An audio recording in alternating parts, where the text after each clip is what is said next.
a tudo modificar.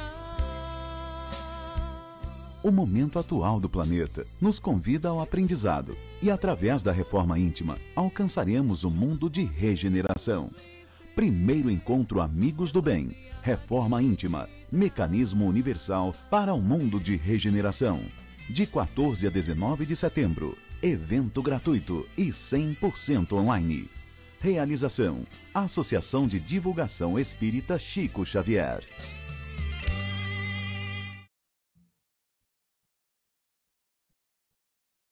Ok.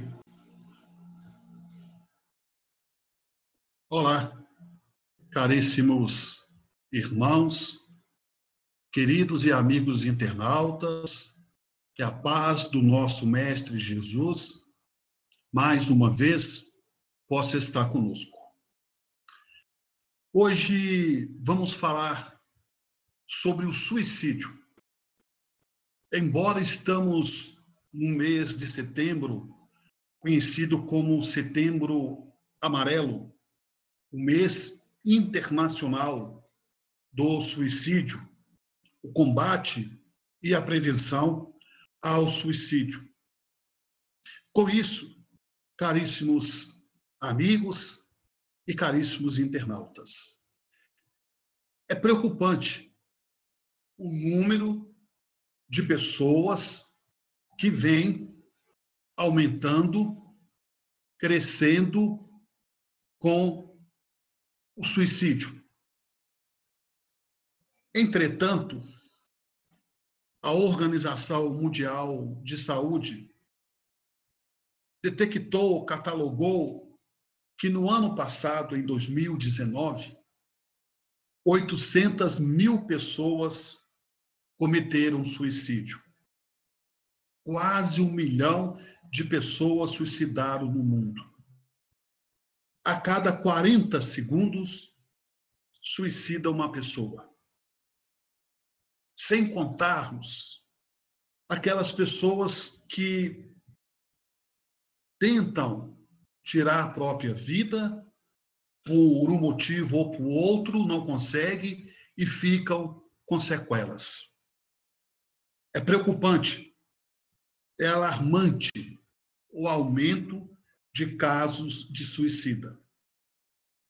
Há uns 30 anos atrás, poderíamos dizer que o suicídio estava acentuado nas pessoas adultas, com mais de 30, 40 anos de idade. Hoje, de forma muito precoce, o suicídio está presente em jovens, adolescentes e até criança de 9, 8, 10 anos de idade.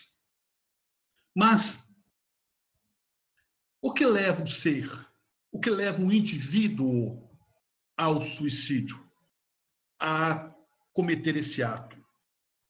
Primeiro, antes de aprofundarmos a nossa fala, é preciso destacarmos que nós não estamos acusando ninguém, que nós não estamos emitindo nenhuma crítica no sentido de denegrir a imagem ou o ato daqueles que cometeram suicídio. Pelo contrário, estamos tentando buscar o entendimento para termos segurança, para possamos juntos auxiliarmos esses irmãos, esses parentes, esses amigos que passam por essa tragédia na família. Porque, de uma certa forma ou de outra, é uma tragédia. Pois bem, o que leva o ser, o cidadão ao suicídio? São vários fatores. Entre eles, a tendência, as aquisições que o espírito já traz de vidas passadas. E, sabemos nós, imprimindo-se na matéria, no atual corpo, na atual existência, pode provocar o sentimento de desgosto pela vida. O outro fator que é comum, digamos assim, para as pessoas que cometem suicídio, são pessoas que estão enfrentando determinados problemas e supostamente ou hipoteticamente acha que a solução melhor é dar o fim na própria vida e estará longe de todos os problemas que a atormenta, que a perturba. Nós sabemos que não é assim. Nós sabemos que nós saímos do corpo, mas não saímos da vida. Saímos do corpo, mas não saímos dos problemas. Saímos do corpo, mas não saímos das dificuldades. Porque as dificuldades, os problemas maiores estão dentro de nós. Por que nós falamos isso? Porque tem pessoas que passam por provações enormes, enormes provações, e conseguem superar essa dificuldade, essa provação, de cabeça erguida. Embora sofrendo, mas com bom ânimo e de cabeça erguida. Existem pessoas que já não têm essa estrutura para suportar, encarar o problema de frente. No menor contratempo, podem ou cometem o suicídio tirando a própria vida. Às vezes vimos, por exemplo, aquela pessoa materialmente tinha tudo e de repente ela se vê na miséria, ela perde os seus valores materiais e não suporta a perda e comete o suicídio. Muitas das vezes, em um relacionamento conjugal, seja o cônjuge, seja o marido ou a companheira, após uma separação de uma traição, não suporta a dor da separação, a dor da traição e comete o suicídio. Ora, é aquele pai de família, aquele chefe de família que acaba em uma crise, em um determinado momento, perdendo o emprego, não suporta os problemas de ordem financeira que o aflige, que o incomoda e acaba cometendo suicídio. Então, vejamos que cada um reage de maneira diferenciada. Cada um reage de maneira diferenciada. Cada um reage de uma forma. E assim começamos a entender o mecanismo da vida. Agora, para que possamos compreender melhor, é um assunto muito complexo, e para que possamos fazer uma junção do que estamos falando, recomendamos a todos os nossos irmãos internautas que estão nos ouvindo nesse momento, o livro da nossa irmã Ivone Pereira do Amaral, Memórias de um Suicida. Memórias de um Suicida.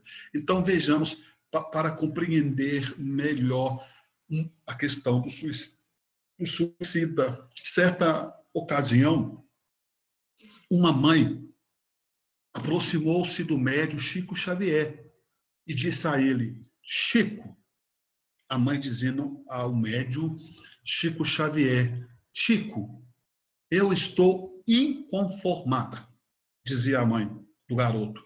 Chico, eu estou inconformada. Estou vindo agora do consultório médico com meu filho, que está aqui, esse garoto, de 12 anos de idade. E os médicos chegaram a uma conclusão, foram unânimes, todos eles, reuniram uma equipe médica e me disseram que o meu filho terá que amputar as suas 2 pernas. O meu filho terá que amputar as suas 2 pernas. E Chico Xavier escutando. E ela continuava a tecer seus comentários. Mas, Chico, veja só, o garoto só tem 12 anos. Se ele perder as 2 pernas, o que será dele? Ele adora jogar futebol. Ele adora praticar natação, ele adora brincar com os colegas, e ele só tem 12 anos de idade. O que vai ser do meu filho? O que vai ser do seu futuro, Chico? em uma cadeira de rodas. Chico, então, fez uma pequena pausa, como tivesse conversando com os amigos imortais, e disse àquela mãe: minha filha, os amigos benfeitores espirituais estão me dizendo que na última reencarnação do seu filho, ele cometeu suicídio. E nessa última reencarnação do seu filho, ele cometeu suicídio quando ele tinha a mesma idade da atual reencarnação agora, 12 anos de idade. E ele cometeu suicídio atirando-se no rio. Como não sabia nadar, imediatamente encontrou a morte. Ela ficou pensativa, aquilo para ela foi um impacto muito grande, e Chico continuou dizendo: além do mais, minha irmã, os amigos benfeitores espirituais continuam me dizendo que na penúltima reencarnação do seu filho, na penúltima, ele também, quando tinha 12 anos de idade, ele cometeu suicídio, atirando-se no rio. E como ele também não sabia nadar na penúltima reencarnação, imediatamente encontrou a morte nas águas profundas do rio. Ela ficou tanto quanto mais perplexa. E Chico continuou dizendo: meus amigos benfeitores espirituais, minha irmã, estão me dizendo aqui que na antepenúltima reencarnação do seu filho, ele também, quando tinha 12 anos de idade, ele cometeu suicídio, atirando-se no rio. 3 reencarnações com a mesma idade cometendo suicídio. E agora, minha irmã, estão me dizendo os benfeitores espirituais, embora ele não disse nada a você, mas ele está pensando em cometer suicídio. Com apenas 12 anos de idade, ele está pensando em atirar-se no rio, porque ele não sabe nadar na atual existência, e o que ele irá encontrar? A morte imediatamente. Embora a senhora tenha seu livre-arbítrio. Aquela senhora ficou pensativa. Chorou porque sabia que, embora o garoto teria as pernas amputadas, mas seria o melhor para ele naquele momento. Um resgate de 3 reencarnações. Então, nós vemos muitas anomalias, muitas doenças que a medicina não tem, às vezes, uma explicação a nível espiritual, mas sabemos que é um processo kármico, que é uma reação da ação causada pelo suicídio de vidas passadas.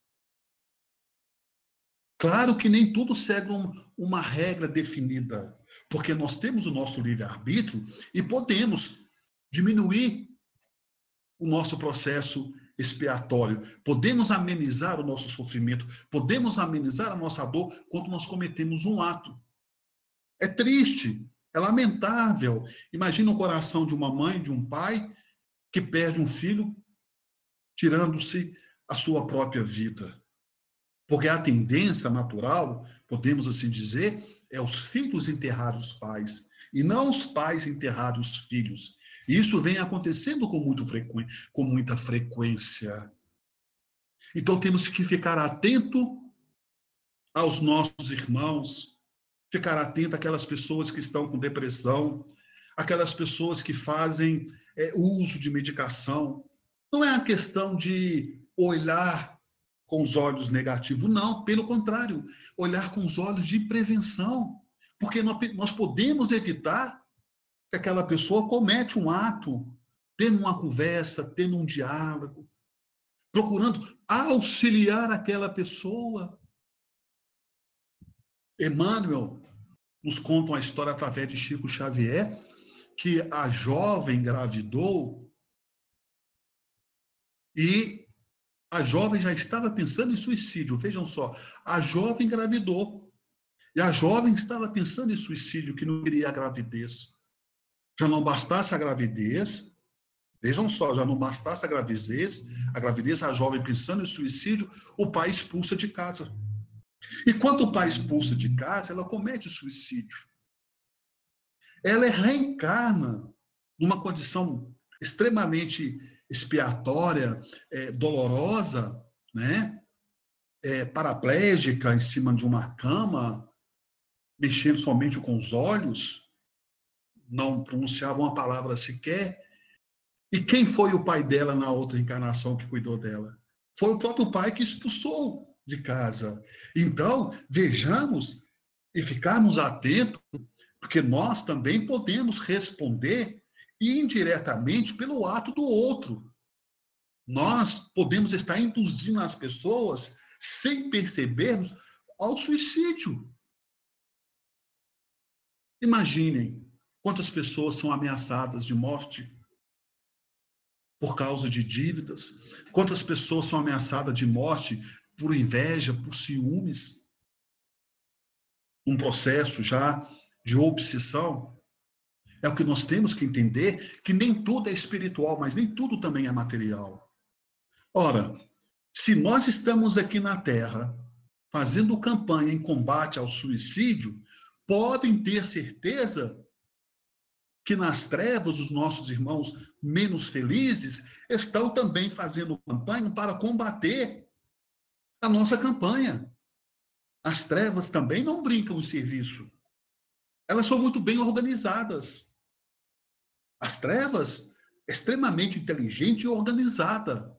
Por isso que nós temos que ficar atento. A surpresa que nós percebemos quando acomete uma pessoa de um ato desse tão triste, quando comete o suicídio, as pessoas dizem, nossa, mas era uma pessoa tão boa, não tinha vício, era uma pessoa trabalhadora, era um homem bom, um excelente pai de família, como foi cometer um ato desse? Era uma pessoa religiosa, que ia à missa, que ia ao centro espírita. Então vejamos que por detrás de todo esse cenário, nos bastidores, as trevas também estão atuando, estão trabalhando. E por isso que nós temos que ter sempre, né, atento às nossas atitudes e às atitudes daqueles que nos cercam. Porque não é uma brincadeira. A vida não é brincadeira. Temos que ficar atento aos nossos filhos, aos nossos netos, aos nossos pais, porque tem também suicídio na terceira idade. Né? Então, tudo isso nós começamos a entender que são um conjunto de problemas em que, refletindo-se no soma, no corpo físico, já instalado no corpo psicossomático, no corpo espiritual, e nem todos sabem lidar com determinadas situações. Temos que respeitar, mas ao mesmo tempo, temos que dar o suporte, enquanto é tempo. Pedimos caridosamente aos pais, aos adultos, aqueles que têm, né, diante da lei, são autorizados a fazer o uso, o porte de arma, que façam, porque é um policial, né, seja militar, seja civil, é uma autoridade que pela lei pode, né, carregar, portar uma arma. Não deixe à vista dos seus filhos, não deixe em cima do guarda-roupa, debaixo do travesseiro, guarde no cofre, o segredo ali, as 7 chaves. Porque hoje, infelizmente, a tentação, digamos assim, o assédio das trevas é muito grande.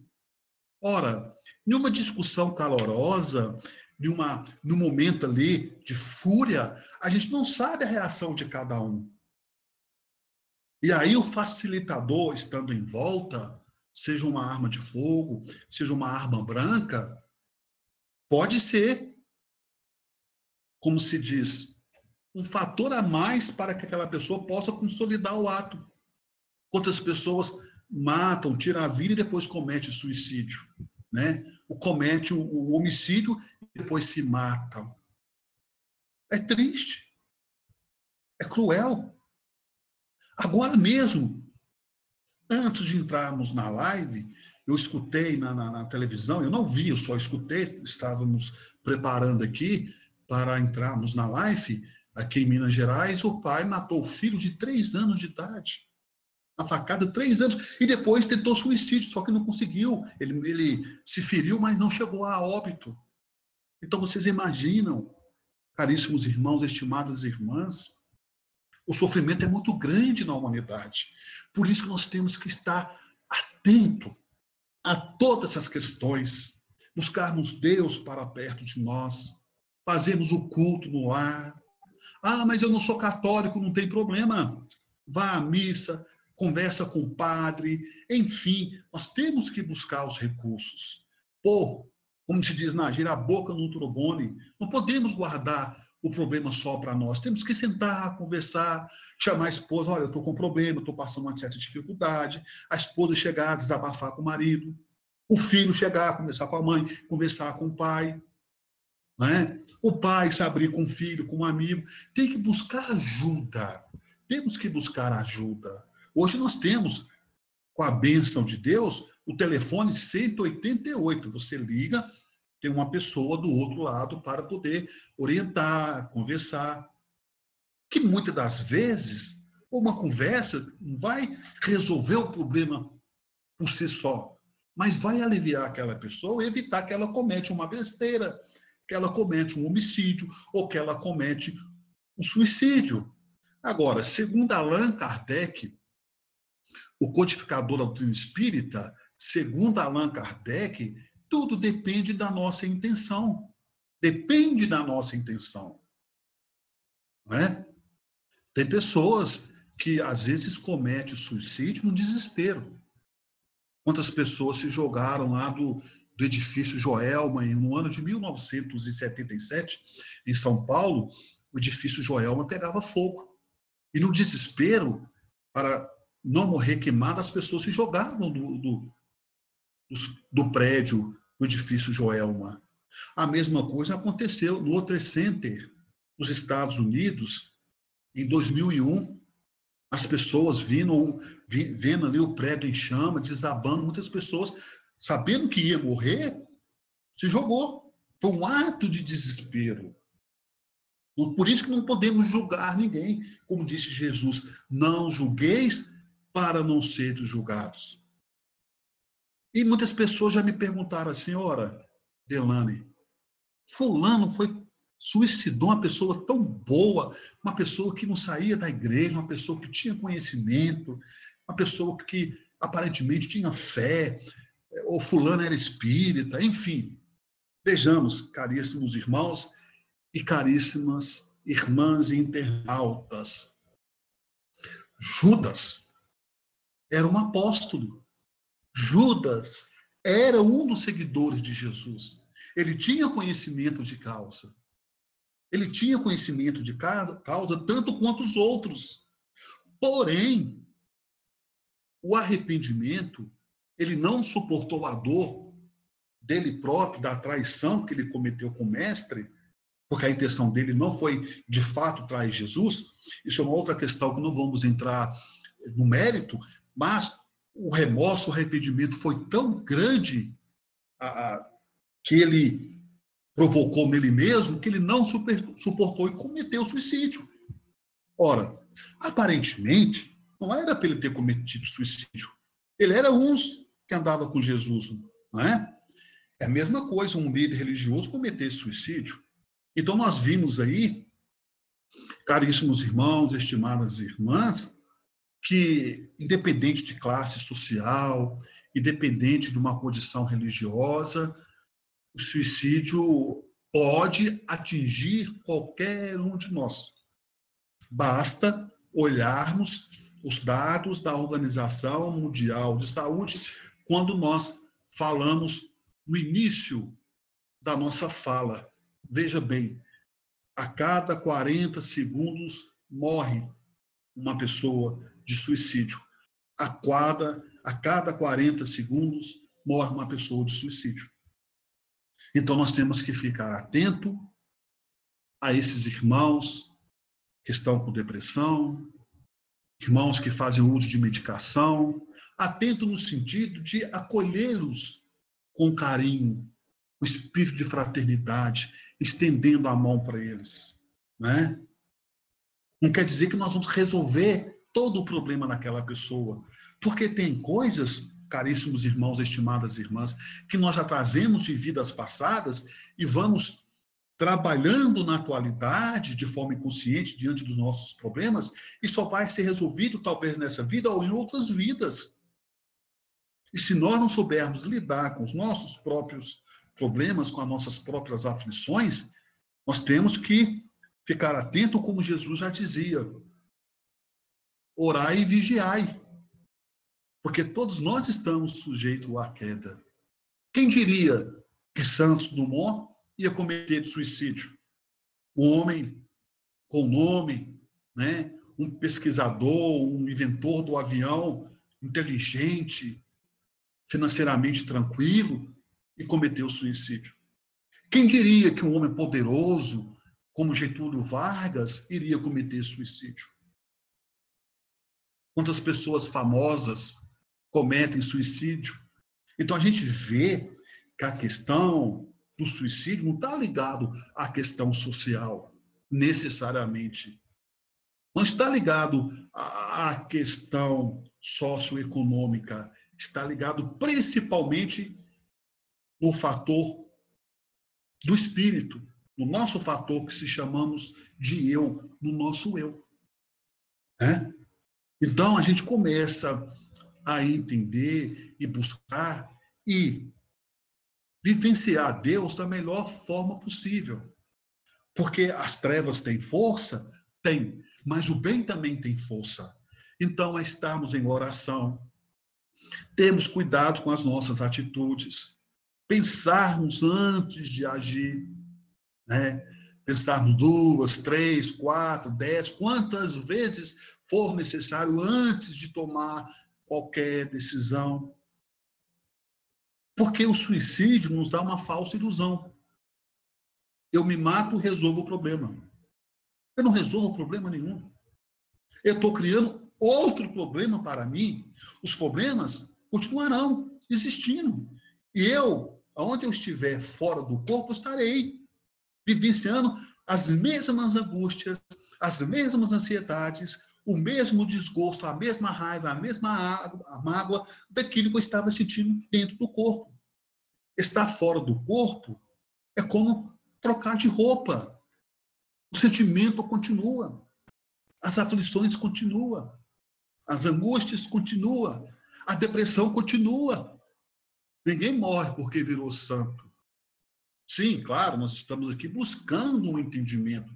Ninguém está dizendo que ninguém é melhor ou algo nessa questão, fazendo parâmetros ou comparações. Não, muito pelo contrário. Estamos tentando harmonizar com a nossa palavra o Evangelho de Jesus para evitar um mal maior. E é preocupante, porque a própria Organização Mundial da Saúde falou que a tendência é aumentar o suicídio, porque os problemas aumentam e as pessoas não estão sabendo lidar com os problemas. É muito, digamos assim, excesso de liberdade. Nós temos que saber usar esse excesso de liberdade que a vida, que o nosso Pai, Criador Deus, está concedendo a qualquer um de nós, que concede a todos nós. O que nós estamos fazendo dessa liberdade? Então, a vida não pode perder o seu valor. Ah, eu não gostei, eu mato. Ah, eu não fiquei satisfeito, eu vou mandar matar. Ah, se não der certo, eu mato, depois eu me mato. Não é assim. Imaginemos, meus irmãos e minhas irmãs, uma vida não tem preço. Porém, temos uma ideia de quanto vale uma vida, não tem preço. Né? A gente pode ver uma mansão, um carro importado, por mais caro que ele seja, por mais absurdo e caro que ele seja no mercado, para comprá-lo, ele tem um preço. mas a vida não tem. Então vejamos a importância. E o sentimento daquelas pessoas que nós amamos também não tem preço. Eu me recordo no ano de 1987, um grande amigo meu estava com o irmão passando por um processo melancólico, um processo depressivo. Naquela época, em 87, não se falava em depressão, não se falava em síndrome do pânico, né? Não se falava que fulano, que Beltrano era bipolar, não usava esses termos. Tinha, mas a ciência, a medicina holística, os psiquiatras, os psicólogos, ainda não tinham detectado de uma forma mais precisa as doenças, né, na alma e do espírito, como hoje já é detectado. Entretanto, esse meu amigo tinha um irmão que estava com um processo depressivo, um processo obsessivo. Eu sempre dizia a ele, convida ele para ir para o centro espírita com a gente, lá ele pode tomar passe, lá ele pode fazer um tratamento, lá ele pode receber um auxílio, mas por mais que ele convidava, por mais que ele chamava, esse amigo, não, esse irmão dele não ia. Sempre, vejam só, é isso que nós temos que ficar atento. Sempre trancado dentro do quarto, escutando música. É até normal, porque os jovens hoje ficam dentro do quarto, mexendo no computador, né, no celular, enfim. E ele, naquela época, não tinha celular, naquela época não tinha computador. Hoje, cada um tem sua televisão no quarto. Naquela época, era uma televisão na sala para todo mundo. Então, o quarto dele só tinha um aparelho de som, ele ficava trancado o dia inteiro dentro do quarto. Não saía quase para nada, para comer, fazer suas, né, higienes pessoais. Fora o contrário, dentro do quarto trancado. E de pouquíssima conversa. Bom dia, boa tarde, não conversava quase com ninguém. Então vejamos, caríssimos irmãos e caríssimas irmãs, ele acorda num dia, isso depois seu irmão me contou, ele acorda num dia, esse irmão do meu amigo, em um belo dia, era uma quinta-feira, do ano de 1987, ele acorda, era uma quinta-feira, e entrou no banho para fazer, né, para se barbear, que ele ia trabalhar. Ele era gerente de uma loja na cidade aqui de Sete Lagoas.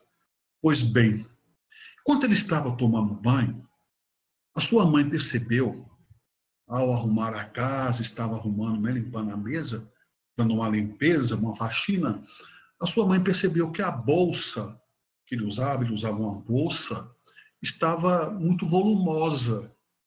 Ela foi, pegou na bolsa e sentiu algo duro. Ela pegou, abriu a bolsa dele. Coisa de mãe. Teve aquela vontade, aquela intuição de abrir a bolsa. Quando ela abriu a bolsa, ela tomou o maior susto. Um revólver dentro da bolsa dele.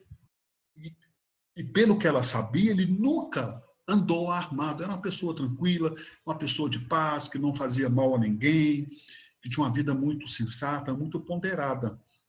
E aí ela viu aquele revólver, bateu na porta do banheiro e falou com ele, meu filho, que revólver é esse aqui? E ele, de forma muito tranquila, disse à mãe, não, mãe, esse revólver meu aí é de um amigo que me deu para me registrar para ele. Ela achou aquilo meio estranho. Ele saiu do banho, tomou seu café, pegou sua bolsa e foi trabalhar. Só que ele não foi trabalhar.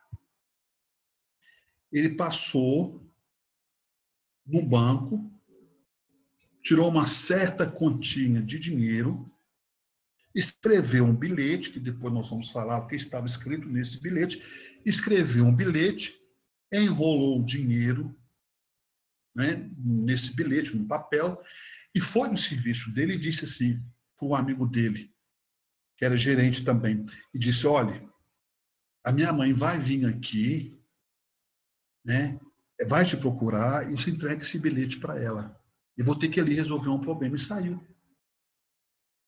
Pega um táxi, vai para o motel sozinho, adentrou o motel, as horas foi passando, o recepcionista desconfiou, uma pessoa sozinha entra do motel não pede uma água, não pede uma bebida, já tem horas e horas que ele adentrou esse motel.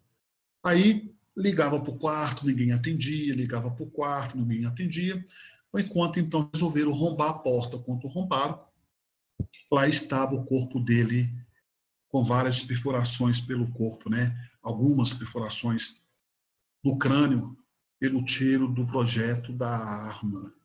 Cometeu suicídio. E foi muito triste, porque vocês imaginam, foi em 1987. E até hoje eu encontro com a mãe dele na rua, ela chora, ela lamenta, ela reclama que ele fez isso, ela não aceita. É triste ver a mãe nessa condição. Ela chora, como tivesse acontecido ontem. Quer dizer, a gente sabe que o tempo não passa em vão, mas para ela foi ontem. Então ela sempre está lembrando do filho, reclamando, né? Por que ele fez aquilo, por que ele fez aquilo. Então ela nunca aceitou, né? E é difícil aceitar de forma natural, né, digamos assim. Então ela foi na loja onde ele trabalhava e o amigo dele disse, olha, ele deixou um bilhete aqui para a senhora. No bilhete, vejam só, uma coisa muito triste. No bilhete ele deixou anotado lá que o dinheiro que ele havia deixado era para a despesa do funeral. Era para a despesa do funeral. Quer dizer, ele premeditou tudo. Aonde ele ia suicidar, deixou a despesa do funeral. Quer dizer, ele organizou tudo previamente. Então, uma pessoa muito calada, uma pessoa que não conversava com ninguém. Por isso que eu falo que nós temos que ficar atento. Viu o filho trancando dentro do quarto? Bate na porta. O que há? O que está acontecendo? Você não é disso. Qualquer mudança de hábito dentro de casa, nós temos que questionar. Com educação. Olha, vem cá, meu filho, estou muito preocupado com você. O que está acontecendo que você não sai do quarto? Tem alguma coisa que está te incomodando? Tem alguma coisa que está te oportunando, né? A mesma coisa, o marido perdeu o sono. O que foi, meu bem? O que você perdeu o sono? É o trabalho que está te preocupando? O que há? O que está acontecendo? A mesma coisa, o marido com a companheira. Você não está dormindo direito? O que há? O que está acontecendo? É os filhos que estão te preocupando? É os netos? O que há? Tem que ter essa aproximação, tem que ter essa, né, essa abertura. Quem sabe a pessoa abre, né? Não, sim, de fato eu estou andando meio assim, preocupado. Vem cá, conta o que há. Nós não podemos recriminar a pessoa pelo problema que ela traz. Porque muitas das vezes as pessoas não se abrem com medo de sofrer recriminação, com medo de sofrer crítica. Não, nós podemos criticar. É sentar e ouvir. O que há? O que está acontecendo? Bom, já que você me perguntou, eu não queria falar, mas você está insistindo, eu vou falar. Estou dando muito triste, eu estou com um problema financeiro, mas o que eu posso te ajudar? Né? Então, esse diálogo ele é fundamental para darmos a oportunidade para a pessoa, quem sabe, colocar para fora aquilo que ela está sentindo. E, de repente, colocando para fora, a gente consegue solucionar o problema. Não, talvez, na sua totalidade. Talvez, de forma parcial, a gente consegue aliviar o coração naquela pessoa. Às vezes, o problema não é tão grande assim. Para nós, claro. Mas para a pessoa é. Mas talvez tenha solução. Então, por isso que o diálogo, né, estarmos sempre com os ouvidos prontificados, ouvir aquelas pessoas que nos procuram, aquelas pessoas que batem a nossa porta, porque nós sabemos também que não existe o acaso. Claro que a espiritualidade, ela tenta, ela ajuda, mas nós entendemos também, temos que entender que a espiritualidade ela trabalha conosco até um certo ponto, porque nós temos o nosso livre-arbítrio também. Nós temos nossa liberdade de escolha. Porque se assim não fosse, nós seríamos fantoche. Só agiríamos condicionados ao que eles quisessem. Nós temos o nosso livre-arbítrio, mas que sabemos e que possamos saber usar o nosso livre-arbítrio. Quantas pessoas, nesse momento aí, estão pensando em cometer suicídio? Né? Às vezes não dão um aviso prévio. Quanto menos se percebe, já cometeram o ato em si. Então, por isso, que nós que temos o conhecimento, que entendemos que Deus existe, que Deus não desampara ninguém, que Deus é misericordioso com todos nós, que Deus é vida, que Deus é amor, que Deus está conosco. E Deus coloca, mesmo que a gente não tenha percebido ou tenha reconhecido, anjos em nossa vida para nos dar a mão, para nos auxiliar. Ora, é uma frase no outdoor que nós lemos que vai nos desviar de algo pior, de algo maior, de um sofrimento maior. Ora, é um telefonema de um amigo, né? É o carinho da família, de um pai, de uma mãe, de um filho, de uma companheira, de um irmão. E para entendermos um pouco mais o que nós estamos propondo nessa live, a questão do suicídio, eu recordo-me com muita precisão, em 2009, eu estava saindo do supermercado, estava com a minha esposa, com a minha companheira, nós estávamos já, né, ali aguardando a fila do caixa, fila grande, supermercado cheio, e de repente tinha um senhor atrás de mim. Ele olhou para mim e falou assim: "Você chama Delane?" Eu disse: "Sim, sou eu mesmo." "Ah, eu já te vi no centro espírita tal." E começou a conversar comigo. A esposa então percebeu que a conversa ia prolongar mais um pouco. Ela disse: "Eu vou na frente, você pode ficar conversando com ele." E comecei a conversar com ele. A gente foi conversando, ele falando do problema para mim, e eu aconselhando ele, pedindo que ele tivesse calma, que ele estava agitado, e fui conversando com ele. E ele então me chamou, né? "Vamos sentar no meu carro ali, vamos conversar mais tranquilo." Eu falei: "Vamos." Sentei com ele, não sabia o nome dele, depois que ele se apresentou-se, disse o seu nome, e aí ele falou: "Foi Deus que te mandou aqui." Abriu o porta-mala do carro, desculpa, o porta-luva. Abriu o porta-luva e me mostrou um revólver que ele estava carregando dentro do carro e que ele estava pensando em cometer suicídio. Então, veja bem, eu conversei com ele muito. É difícil, não é fácil, porque nesse estágio que a pessoa já está assim, pronta a cometer, né, as entidades não brincam esse vício, como nós falamos no início da nossa fala. Eu conversei muito com ele, graças a Deus, ele ouviu, ele não cometeu suicídio, ele começou a vir na minha casa, ele tocava a campainha, eu atendia, ele sentava, nós conversávamos, depois eu oferecia um café para ele, a gente foi criando essa amizade, até que ele conseguiu, o esforço dele, mérito dele, ir ao centro espírita, tomar passe, assistir às palestras, né? E eu digo para vocês que daquela época que eu o conheci, hoje ele frequenta a casa espírita, daquela época que eu conheci, de 2009 a agora, né? Já se passaram aí 11 anos, o problema está o mesmo. Os problemas que ele comentou comigo na época, para hoje, continua a mesma coisa. Mas foi ele que mudou o modo de pensar. Foi ele que mudou o modo de enfrentar os problemas e, graças a Deus, não cometeu suicídio. Porque ele também fez a parte dele. Mas tem determinado momento, caríssimos irmãos, caríssimos internautas, que é difícil porque a pessoa ela perde o estado de lucidez. Ela já não responde de forma coerente com as suas próprias atitudes. Ou seja, o processo que é obsessivo talvez já virou uma possessão. Os espíritos que ali estão dominam parcial ou totalmente as suas emoções, o seu psíquico, o seu lado moral, o seu lado psíquico, o seu lado moral, o seu lado sentimental.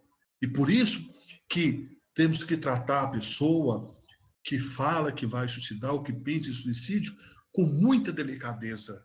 É mexer com caixa de marimbondo, porque a qualquer momento a pessoa pode cometer um ato infeliz.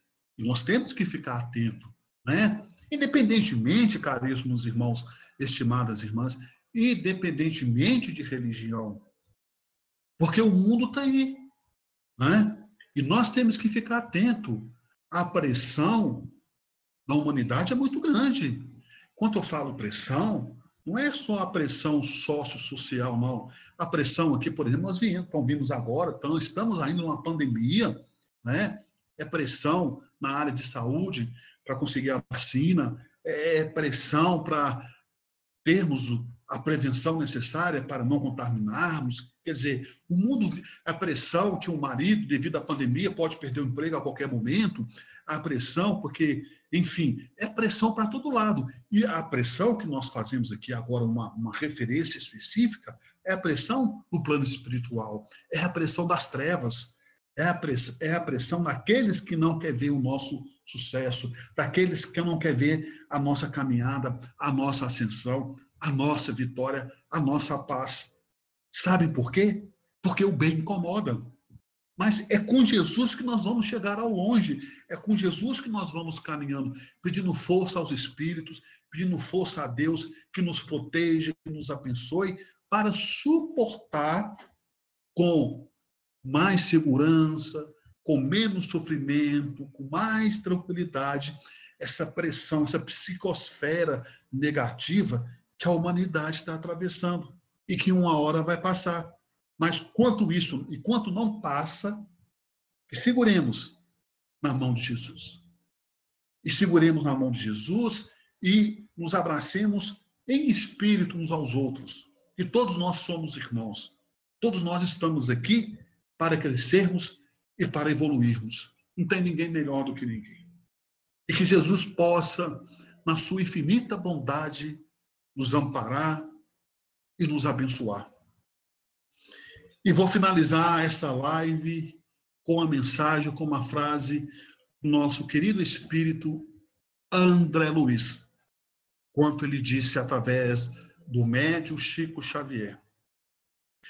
Enquanto o céu estiver em cinza, a derramar sem chuva, lembremos-nos da colheita farta que chegará dos campos e da beleza das flores que surgirão dos jardins.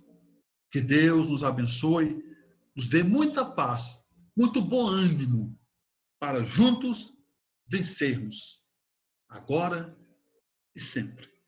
E que assim seja. Um forte abraço a todos. E não esqueçam, vocês que estão nos ouvindo nessa live, nessa transmissão, escrevam na TV Chico Xavier. Escrevam. Dê um like. O tinino que vocês gostaram. Compartilhem o vídeo. E não se esqueçam também que semana que vem, segunda-feira, estará realizando a TV Chico Xavier o primeiro encontro dos Amigos do Bem. Será de segunda a sábado, 2 lives por dia. Uma às 18 horas e a segunda às 20 horas, todos os dias. Temas diferentes para propor a todos nós neste mundo a serviço da humanidade, o bem que está ao alcance de todos nós. Então anotem na agenda de vocês. Começa segunda-feira às 18 horas, dia 14, até sábado, o primeiro encontro dos Amigos do Bem, na TV Chico Xavier. Estamos também no nosso canal no YouTube, Delane Lavarini. Lembrando que Delane é com 2 N's. Inscreva no nosso canal. Dê um like para fortalecer o nosso canal e compartilhe para assim juntos possamos divulgar a doutrina espírita para mais pessoas. E que Deus abençoe a todos e tenha uma ótima semana. No mundo somos heróis, pois só depende de nós a tudo modificar. O momento atual do planeta nos convida ao aprendizado e, através da reforma íntima, alcançaremos um mundo de regeneração. Primeiro encontro Amigos do Bem, Reforma Íntima, Mecanismo Universal para um mundo de regeneração. De 14 a 19 de setembro, evento gratuito e 100% online. Realização: Associação de Divulgação Espírita Chico Xavier.